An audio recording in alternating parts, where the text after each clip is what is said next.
Olá, muito boa noite. Começa agora o Jornal da RDC e você confere as principais notícias desta segunda-feira. Pesquisa aponta a reprovação do prefeito Marquesan de 86%. Governador Eduardo Leite tem 46% de rejeição. Votação da proposta para acabar com o plebiscito para a venda de estatais deve ser votada amanhã. Hoje, entidades fizeram ato contra a PEC na Assembleia. Polícia identifica e decreta prisão preventiva dos suspeitos de matar pai e filho em Estância Velha no início do mês. E mais, o futebol e a previsão do tempo. Fique conosco, o Rio Grande se conecta aqui.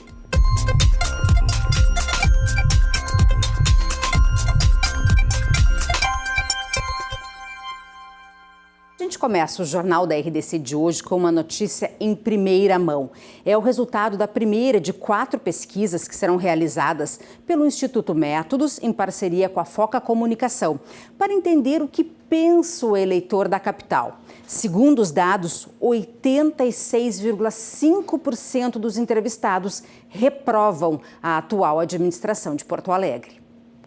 A pesquisa aponta que 57,14% da população considera o governo de Nelson Marquesan Júnior péssimo. 23,06% dos entrevistados consideram a administração ruim. Para 15,54% dos moradores da capital, o governo é regular. E para 4,26%, Marquesan está desenvolvendo um bom governo. Nenhum eleitor considerou como ótima a atual administração. Sobre a expectativa da população quanto à cidade de Porto Alegre, 93,75% consideram que o município poderia se desenvolver mais. 6% entendem que a capital está se desenvolvendo de maneira adequada. 0,5% não souberam responder. Na pesquisa sobre o governador do estado, Eduardo Leite, 22,34% dos entrevistados classificam a gestão como péssima. 24,11% consideram o governo ruim. 42,64% acham a gestão de Eduardo Leite regular. E para 10,41%, a atual gestão é boa. 0,51% avaliam o governo como ótimo. Sobre o desempenho do presidente da República, Jair Bolsonaro, 20,3% dos entrevistados consideram a gestão péssima e 11,28% acham ruim. Para 34,09%, o governo é regular e 28,75% consideram que Bolsonaro está fazendo um bom governo. 5,76% dos entrevistados acham uma ótima gestão. A pesquisa também ouviu a população sobre a reforma da Previdência. 49,5% dos entrevistados são contra a reforma. 40% são a favor e 10,5% não souberam opinar. A pesquisa foi realizada entre os dias 10 e 16 de abril deste ano, com residentes em Porto Alegre. Foram realizadas 800 entrevistas em todas as regiões da cidade. A margem de erro é de até 3,5 pontos percentuais para mais ou para menos. E o nível de confiança é de 95%. Nosso comentarista de política já está aqui comigo, Guilherme Macalossi. O que dizer desses números todos? Boa noite. Boa noite, Carla. Boa noite a todo o público do Jornal da RDC. A pesquisa tem vários números interessantes e eu acho que começa pelo fato de que o prefeito Marquesan se tornou um prefeito extremamente rejeitado. Eu estou para publicar no nosso site, www.rdctv.com.br, uma série de artigos analisando pormenorizadamente aí os resultados da pesquisa, mas 86% de rejeição pode ser que não se reflita na eleição do ano que vem, mas certamente balança. Na última vez que foi consultado a respeito, o prefeito Marquesan disse que era muito cedo para falar em reeleição e certamente os seus apoiadores, né, o seu círculo mais íntimo vai ter que analisar aí muito bem o que fazer com esses números, porque se a tendência for essa, ele pode ser eventualmente até um nome tóxico na próxima eleição para a Prefeitura de Porto Alegre. A que se devem esses números? 86% é um número alto. É uma grande expectativa, se criou uma expectativa que não se cumpriu. O que você acredita que a população de Porto Alegre está imaginando para ter uma rejeição tão grande? O prefeito Marquesan foi eleito, é bom lembrar, prometendo mudanças significativas em Porto Alegre. e parece que essas mudanças não estão sendo devidamente vistas pela população. Na realidade, problemas que são anteriores ao prefeito Marquesan permanecem. E daí eu acho que isso passa, em boa medida, pela situação das vias do município, que estão em estado depauperado, a própria personalidade do prefeito, que leva a embates desnecessários, propostas que são muito difíceis de terem apelo popular, como essa do IPTU, agora vai ser votado na Câmara de Vereadores pela terceira vez, uma tentativa de reajuste, nas outras duas não passou. Isso gera uma série de desgastes. E o prefeito sempre teve, na época em que era deputado, um estilo muito combativo, foi eleito, aliás, batendo firme na administração anterior.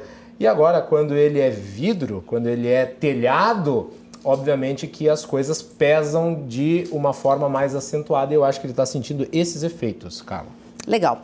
Cruzando as conversas de hoje é sobre esse assunto, né? O Macalossi e convidados, inclusive o diretor da Métodos, vai estar presente para a gente entender melhor esses números, analisar as questões também do governador, do presidente da República, essa questão da Previdência, quer dizer, todos esses dados que a gente mostrou, o Cruzando as Conversas vai esmiuçar e contar tudo para você começar a entender, porque tem eleição no que vem e parece que está longe, mas é logo ali, né? A eleição sempre é perto. Daqui a pouco, depois do Jornal da RDC TV, nós vamos falar sobre tudo isso e muito mais no Cruzando as Conversas. Participem. Obrigada, querido. Obrigado, até amanhã. Carla. Nos vemos amanhã. Beijo. Até amanhã. Até amanhã. Bom, vamos seguir aqui com mais notícias. Pelo menos 19 presos seguem detidos em viaturas nas calçadas do Palácio da Polícia, aqui em Porto Alegre. A Superintendência de Serviços Penitenciários disse hoje que encaminha os detentos ao sistema prisional assim que consegue vagas nos presídios. Suzep também informou que deixar os presos nos veículos causa um problema na divisão das tarefas, pois policiais que trabalham na segurança ostensiva são realocados para cuidar dos detentos. O órgão destacou, entretanto, que a medida é melhor do que deixar os presos soltos. Neste domingo, mais de 30 detentos estavam em veículos da Brigada Militar. No feriado de Páscoa, foram registradas pelo menos 15 mortes em acidentes de trânsito nas estradas gaúchas. Hoje, os motoristas tiveram de enfrentar engarrafamento nos principais acessos de Porto Alegre. Das 15 mortes que marcaram o feriadão de Páscoa, 2 foram em estradas estaduais, 12 em rodovias federais e 1 em via municipal. O caso mais alarmante foi na BR-386, em Soledade, na região norte do estado. Uma colisão frontal entre 2 veículos, um Corsa com placa de Pato Branco, no Paraná, e um Tempra com placa de Caxias do Sul, resultou na morte de 6 pessoas. 5 delas pertenciam a uma mesma família. Já na manhã de domingo, 2 pessoas morreram em um acidente na BR-386, em Seberi, também no norte do estado. O veículo teria aquaplanado na pista molhada e bateu em uma área de vegetação às margens da via. O acidente resultou em 2 vítimas. Uma terceira pessoa, uma mulher, que estava no banco de trás, foi encaminhada ao hospital do município. A gente faz um rápido intervalo e na volta você vai ver que a polícia identificou os assassinos de pai e filho em Estância Velha e pede ajuda da população para localizar os criminosos. Nós já voltamos.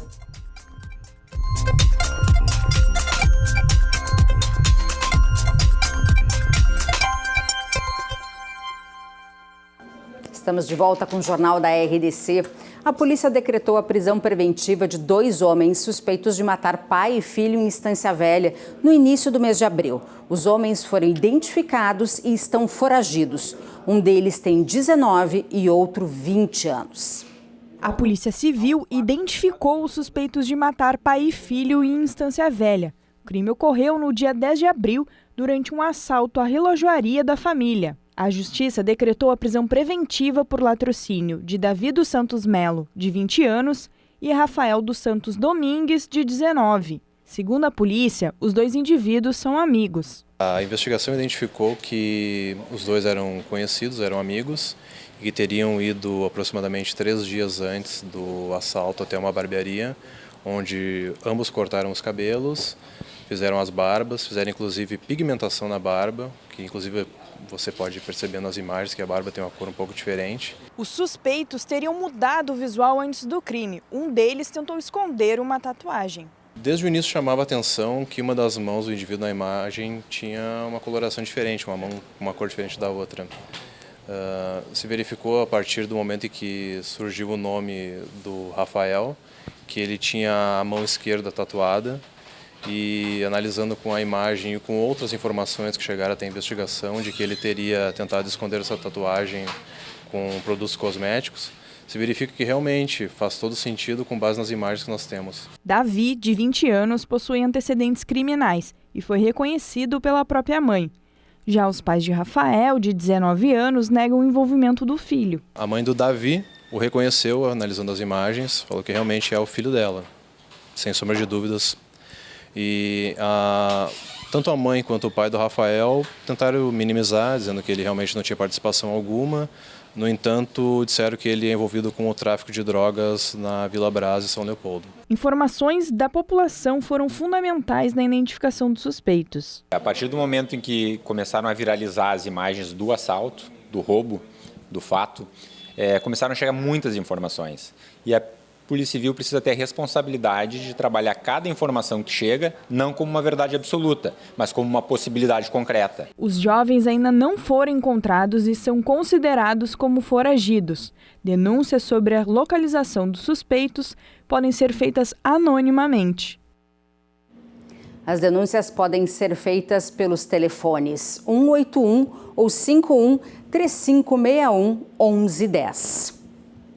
Em meio ao impasse com o contrato para a revitalização do Cais Mauá, no centro da capital, as obras continuam. Agora à noite foi lançado o Cais Embarcadeiro, que deverá ser inaugurado em setembro. Tornar o Cais Mauá uma alternativa de lazer para Porto Alegre é a proposta do projeto Cais Embarcadeiro. A DC7 e a Tornac, empresas responsáveis pela revitalização, realizaram o lançamento da obra, que deve ser aberta ao público no segundo semestre. A partir de setembro, a gente vai estar aberto com o melhor da gastronomia, serviço, conveniência, atividades de entretenimento, para que as pessoas possam, enfim, o público gaúcho que deseja tanto ter uma área diferente para o Rio, possa encontrar tudo isso no Cais Embarcadeiro. A proposta é transformar a área de 181 metros quadrados, oferecendo espaços de lazer, cultura e gastronomia. O lançamento acontece 9 anos após o início do projeto, pelo governo do estado. O prefeito de Porto Alegre na época era José Fortunati. As pessoas têm que compreender que o alongamento se deve à crise internacional que começou lá com a explosão da bolha imobiliária dos Estados Unidos, que acabou retirando as duas empresas espanholas que iam participar do consórcio. Então essa remodelagem ela acabou sendo dificultada pela crise econômica no Brasil, além de outros problemas. O Cais Embarcadeiro é a primeira de 3 áreas previstas para a renovação do cais. Os outros 2 espaços ainda aguardam por investimentos. Breve, eu acho que vamos atrair investidores para o restante da área. Porto Alegre merece, todos nós queremos. E eu acho que vamos fazer aí um grande esforço aí entre poder público, poder privado e conseguir entregar um espaço de entretenimento, cultura, gastronomia e lazer aí à altura da nossa cidade.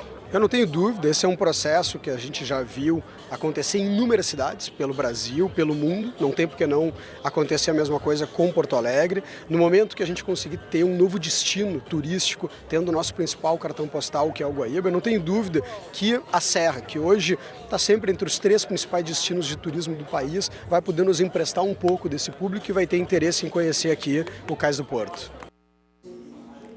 Os deputados estaduais devem votar amanhã a proposta de emenda à Constituição que altera as regras para privatizações. O governo quer acabar com o plebiscito para a venda de estatais. Hoje à noite, a oposição fez audiência pública na Assembleia. A Comissão de Segurança e Serviços Públicos da Assembleia Legislativa realizou nesta segunda-feira audiência pública para debater a venda das estatais gaúchas.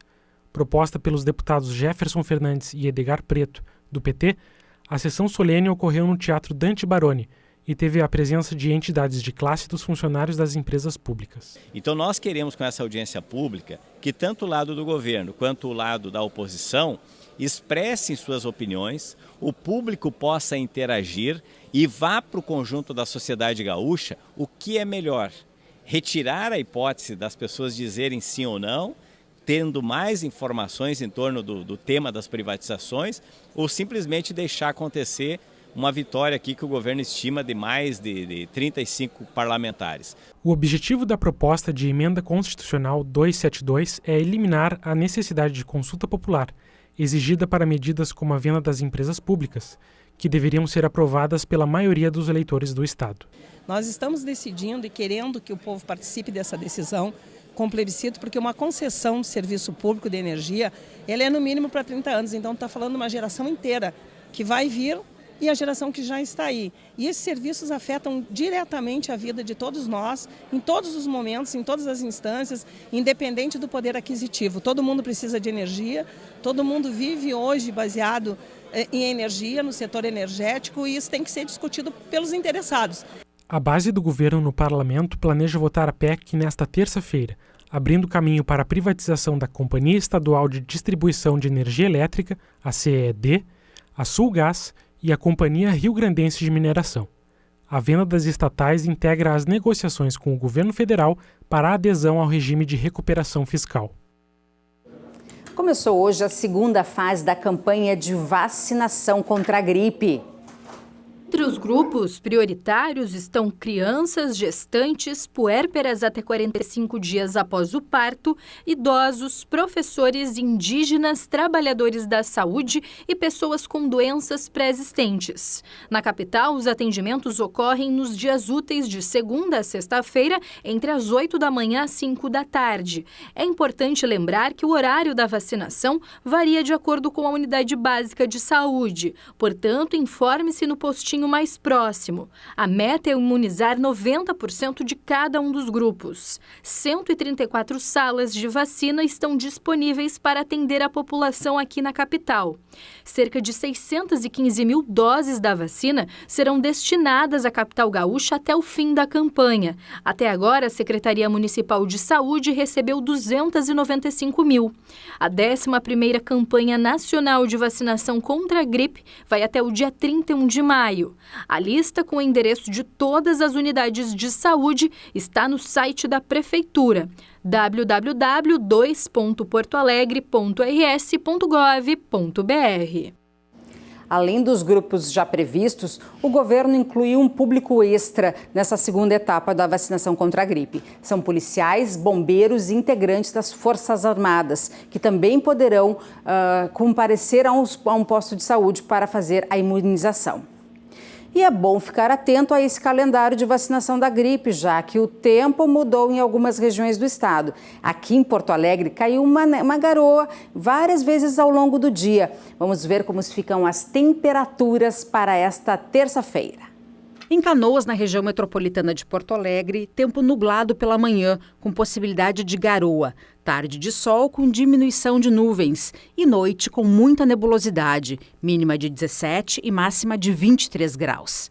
Em Sapiranga, no Vale dos Sinos, possibilidade de garoa na parte da manhã, sol na parte da tarde e nebulosidade à noite, mínima de 16 e máxima de 23 graus. Em Uruguaiana, sol com nuvens. Não chove na cidade da fronteira oeste, que tem mínima de 13 e máxima de 23 graus. Em Lajeado, no Vale do Taquari, tempo nublado pela manhã. O sol deve aparecer à tarde e a noite é marcada por muita nebulosidade, mínima de 19 e máxima de 24 graus. Em Erechim, no norte do estado, sol e tempo nublado durante o dia e chuva a qualquer hora, mínima de 15 e máxima de 21 graus. Agora o futebol. O Grêmio joga amanhã precisando da vitória para seguir na Libertadores da América. O tricolor deve repetir o time do Grenal para a partida contra o Libertad no Paraguai. Todas as informações com o repórter Pedro Oliveira. O Grêmio treinou nesta segunda-feira já em Assunção, no Paraguai, visando o confronto de amanhã contra o Libertad. Renato Portaluppi encaminhou o time que vai a campo com Paulo Vitor, Léo Gomes, Kahneman, Jeromel e Cortez, Matheus Henrique e Maicon, Alisson, Jean-Pierre e Everton e André. Com uma vitória contra os paraguaios já classificados, o Grêmio continua dependendo apenas de si para avançar às oitavas de final da Libertadores. Já uma derrota ou empate complicariam a classificação tricolor, que dependeria do resultado entre Universidade Católica e Rosário Central. Não, lógico que todo mundo tá ansioso por esse jogo de amanhã, né? Principalmente do torcedor, mas acho que dentro de campo são 11 contra 11 então é só aquilo que entra em campo. Acho que a gente tem que entrar concentrado o máximo, esquecer o extracampo, né, para que a gente possa fazer um belo jogo. Depois da atividade de hoje, o treinador Renato Portaluppi, diante de muita chuva, ainda recebeu um prêmio da Conmebol por ter sido o melhor treinador da Libertadores de 2017, ano em que o tricolor venceu a competição. O Renato dá total tranquilidade pra gente, ele fala que o nosso grupo está acostumado com decisões e é verdade. Então amanhã será mais uma pra gente. Independente de quem entrar dentro de campo vai dar o máximo, vai dar o melhor, pro Grêmio sair com os 3 pontos. Já o Inter joga na quarta-feira contra o Aliança Lima no Peru, em busca da primeira colocação no grupo. A novidade deve ser a entrada de Sarrafiori no meio-campo. As informações do Colorado com o repórter Guilherme Paz. Tranquilidade. Esse é o sentimento do Inter na Libertadores da América. Líder do Grupo A, invicto na competição e já classificado. Com 10 pontos, agora a busca é pela melhor pontuação geral, que dá o direito de decidir em casa o mata-mata da competição. É essencial, acho que nossa casa, nossa torcida, é essencial ter esses jogos, o último aqui, o segundo aqui. Nossa torcida vem nos apoiando cada vez mais e bonito quando a gente chega perto do estádio e tá lotado aquilo ali. Acho que foi o primeiro jogo em casa que teve o corredor de fogo. Aquilo ali é brilhante pra gente, então a gente fica feliz e espera poder pontuar, se Deus quiser, para poder decidir esses jogos em casa. O Colorado vai ao Peru enfrentar o Aliança Lima pela 5ª rodada na próxima quarta-feira. Um jogo muito especial para o ídolo nacional, Paolo Guerreiro. A gente vai deixar ele tirar foto, só ir lá, né? Porque vamos tentar sair pelo cantinho, deixar só para ir lá porque é um ídolo, né, do Peru, é um ídolo do país. Acho que muita gente estava esperando ele voltar a jogar, né? Não só pelo clube, mas pela sua seleção. E vai ser uma maneira de assistir ele de perto, né? Espero que ele consiga fazer um grande jogo, consiga fazer gol, assistência para nos ajudar. Porque além de tudo isso que vai tornar o jogo, é um jogo difícil e a gente precisa desse resultado. E o Inter vai ter novidade para o confronto. Martín Sarrafiori, o jovem argentino, vai ganhar a oportunidade na ponta direita. O Sarrafiori é um grande jogador, né? Tá começando a carreira, fez bons jogos no Gauchão, vai ter essa oportunidade num campeonato grande que é a Libertadores. A gente está dando total confiança para ele, a gente sabe da qualidade dele, a gente sabe que ele é outro estilo de jogo, é um cara que vem mais para dentro, que joga mais com a bola no pé, tem um chute de fora da área. A gente vai tentar usar as características dele para a gente conseguir fazer um bom jogo. Agora vamos ao comentário de Ribeiro Neto. Pois então, agora tudo é Libertadores da América. Passado, e já faz uns dias, hein? É que a gente ficou com a impressão de que o final de semana faltou alguma coisa, né? Então, como foi na semana passada a decisão do Gauchão, ficamos apenas observando os campeonatos estaduais dos outros times. Pois então agora vem o foco na Libertadores. Já amanhã tem jogo decisivo. E põe decisivo nisso. O do Inter é importante, mas não é decisivo. É importante porque o Inter ainda luta pelo primeiro lugar do grupo, mas já está classificado. O Grêmio não. O Grêmio tem a difícil missão de vencer o Libertad para depois não ter que ficar roendo as unhas no jogo entre o Rosário Central e a Universidade Católica. E recomendo ao Grêmio, primeiro, jogar bem mais do que jogou nas finais do Gauchão. E segundo, não desperdiçar a oportunidade que o próprio Libertad lhe deu ao vencer o Católica na rodada anterior da Libertadores da América. Ou seja, se o Grêmio vencer o jogo, tá de boa, vai para a última rodada precisando apenas de uma vitória contra os chilenos. Se não vencer, bom, aí é um verdadeiro drama na próxima quarta-feira. Ou seja, essa rodada do Grêmio não termina amanhã, a não ser que o Grêmio vença. Eu recomendo, portanto, na verdade, muita sabedoria, competência e estratégia. Para o Internacional, o jogo vai ser mais festivo do que qualquer outra coisa, né? O Paulo Guerreiro volta à sua terra natal, o Sarrafiori pode ganhar uma oportunidade, mas o Inter que abre o olho, porque o River Plate vem chegando. Enfim, que semana boa, é ou não é? Boa noite. Boa noite, Ribeiro. O Jornal da RDC fica por aqui. Mais notícias amanhã ao meio-dia com o Rio Grande em movimento. Você fica agora com o Cruzando as Conversas. Uma ótima noite e até amanhã.